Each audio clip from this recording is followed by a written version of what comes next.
मैं हूं सफिया खान। चलते हैं हेडलाइंस की तरफ। आखिर ऐसी क्या मजबूरी थी कि तहरीक इंसाफ और एमक्यूएम एक हो गए। धांधली का इतना शोर हुआ और अपोजिशन का इजलास फ्लॉप हो गया। मुस्लिम लीग नून ने पंजाब में सियासी शिकस्त तस्लीम कर ली, तख्ते लाहौर छोड़ने का फैसला कर लिया। पंजाब में अपोजिशन लीडर किसे बनाया जाएगा, मुशावरत शुरू। और फैसलाबाद में पुलिस के हाथों कत्ल होने वाले दोनों नौजवान डाकू नहीं थे। दोनों लड़कों का ना कोई क्रिमिनल रिकॉर्ड था, ना पुलिस पर फायरिंग की थी। इंक्वायरी टीम आज रिपोर्ट पेश करेगी। कत्ल करने वाले पुलिस एहलकार फरार, गिरफ्तारी के लिए छापे मारे जा रहे हैं।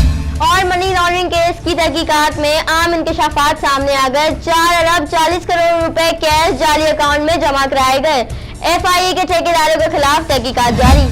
और कप्तान 18 अगस्त को बतौर वजीर आजम हल्फ उठाएंगे। तकरीफ अलबरदारी के लिए दावतनामे जारी। इमरान खान के दोस्तों के अलावा कपिल देव और सिद्धू को भी दावतनामा दिया गया।